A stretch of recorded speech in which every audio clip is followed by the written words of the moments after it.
kiek Arvydas buvo komandai, nežinau, kaip siena, pamatas, atrama, moralinis kažkoks tai autoritetas. Vis tiek, amžiumi jis buvo praktiškai vienas iš jauniausių.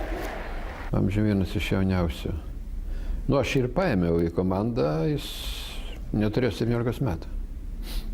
Komandoje buvo, mes turėjom 2 vietą Sąjungoje, paskui 4 vietą, bet centrai buvo Lauritėnas ir buvo Čivilis amžinatilsį. Lauritėnas svėrė 119, linkęs buvo tukt, nesilaikyti režimo. Išvažiuoja į stovyklą, numeta 9 kg. Grįžti atgal, 2 savaitės Kaune vėl 119, jis pūkši. Jis galvoja, kaip nubėgti ir kaip pribėgti. Koks gali būti žaidimas. Nu, tai va, ir tada paėmiau Sabonį. Sabonis buvo 2,9 m, ūgis buvo. Paėmiau treniruotę, nu, kito kelio nėra. Nu, reikėjo ryžtis kažkam, reikia kažkokį ryžtingą žingsnį daryti. Matau, kad, reiškia, mes laimėjom dėka to, kad pataikinom iš toli, tritaškį, bet tai ne visada gali mesti. Tau gerai dengia, vėl ką nors daro, gali vėl kas būti toks nepastovus dalykas. Vis tiek yra gerai, kada pažiūrėjau, kad mūsų metimas dvitaškį, tritaškį yra beveik ant 50%. O neturi būti taip. Vis tiek turi labai, sakyčiau, būti kokie gal taip 40-50% turi būti metimai baudos aikšteliai. Kokio pasiekoje atsirado, kai Sabonis atsirado. O tritaškiai tai yra tada, jeigu, sakysim, jį labai dengia, suspaudė, tada laisvas meti, reiškia, gaunasi žaidimas. Nu, ir aš jį paėmiau, iš karto pastačiau į 5, įsivaizduojat. Į 5 iš karto pastačiau, nuvažiavam į Maskvą, buvo turas ir mes iš 5 rungtynių laimėjom 2 prieš Taliną ir netyčia prieš Kijevos Rytelį. Su Belostėnu. Su Belostėnu ir su Kačenka. Velniškai stiprus buvo. Ir buvo likus 1 sekundė ir jų 1 taškas. Ir mūsų kamuolys. Ir mes padarėme metimą. Reiškia, Masalskis taip jau išaprodė, ką bėgs čia. Pabėgo, iš karto kirto ten link krepšio, tas pametė, iš karto tas skakt. Ir 1 taškas mūsų. Stebuklingos rungtynės buvo. Bet grįžusi čia iš karto svarstymas.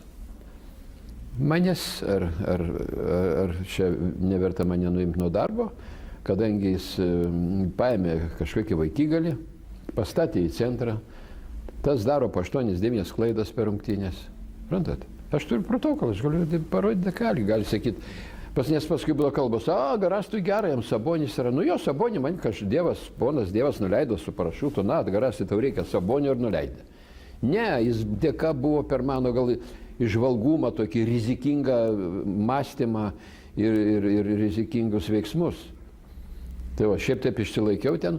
Man šiandien prieidavo, klausyk, leisi tada, kai jis išmoks krepšį lošti. Prantat? Aš tokius nurodymus gaudavau. O aš sakydavau, klausykit, kas treneris dabar? Tu ar aš? Aš dabar. Tai aš taip ir darysiu. O kai tu būsi, tu galėsi taip daryti. Dialogus tokius reikėdavo vesti su komanda. Prantat? Nenoriu sakyti pavyzdžių tik. O paskui, kai jau įvyko, kada, kaip sakant, žengi 1 žingsnį atgal, kad žengtum 2 žingsnius į priekį, tada, matai, talentas buvo, suprantat, bet reikia duoti žaisti. Vat aš dabar skaitau Žalgirį, tas Andriškevičius buvo. Jisgi nežaidžia. Jis nemoka žaisti, taip toliau. Tik galim buvo ir Sabonį tą tikėti priklijuoti. Tik įveina, 2 kart kamuolio nepagavo, sėsk. Taip, galima tai padaryti. O aš kantriai teikėdavau, nepagavo, nieko, pagaus už metų, vėl nemato. Kito kelio nėra.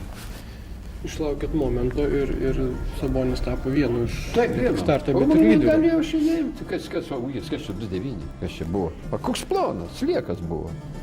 Ten muždavo jį ten. Ant grindų žiūrėk ir gulėjau. Pat praėjo metai, 2 ir jau atsirado, paaugo.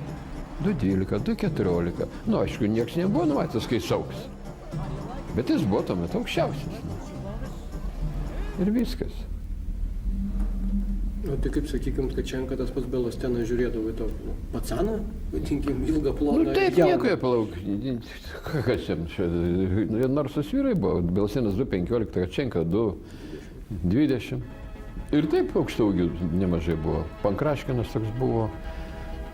Reiškia, iš viso, noriu pasakyti, kad tokia Maskvos Dinamo 8 būdavo 2 metrinė. Visi reikioja. Mes buvom vienintelė, kurie žaidė vien tik lietuviai.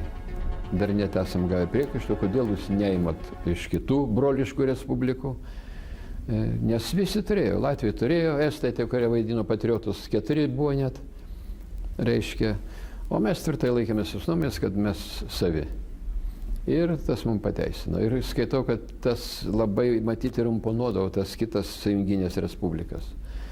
Ir kada žaidėm su CSKA, sakyčiau, beveik visa didžioji dalis sąjungos buvo už Žalgirį. Ir labai, kada pasiekėm pergalę, kiek aš gavau sveikinimų, tai, žinot, maišas, kuris sveikino. Nu, tai sveikino širdies žmonės, nepataikaudami, man nėra ko pataikauti. Aš net nežinau, kas tokie sveikina. Vieną sveikinimą atsimenu, toks labai įdomus, tiesiog originalus.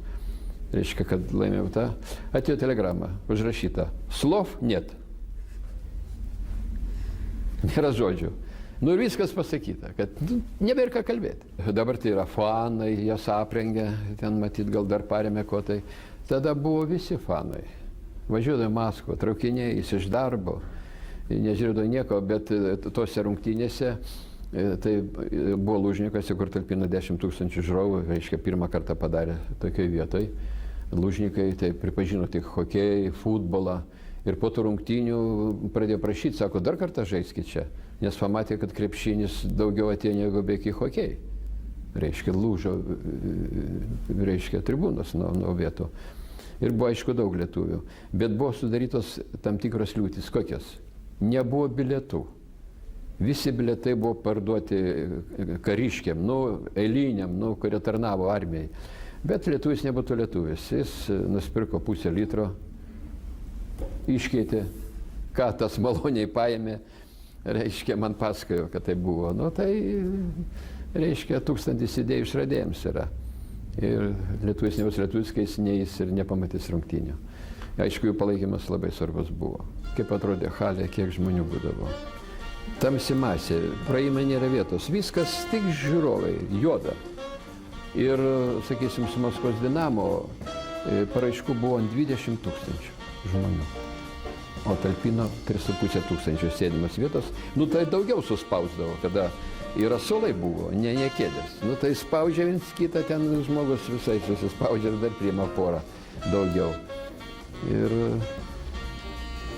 tiek norėjau matyti. Labai daug, bet dėja, halė tiek talpino ir nieko nepadarysi. Bilietų nebuvo, bilietai būdavo neparduodami. Tik tai pagal paraiškas. Nu, tai paraiškų 20 000, talpina, sakysim, 3500 sėdimų vietų, dar kokie ten praėjimai yra. Nu ir viskas, ir kasos, tokių kasų nebuvo, kad ten nėra ką veikti, nėra kam parduoti. Dalindavo bilietus kaip receptą, žinot, va, tu sergi tavo receptą, išrašom bilietą, kiek tavo įmonė, kiek, įmonė ten 10 000 dirba, žinot, jūs gausit 5 bilietus. Ir taip toliau skirstydavo. O toks buvo susidomėjimas.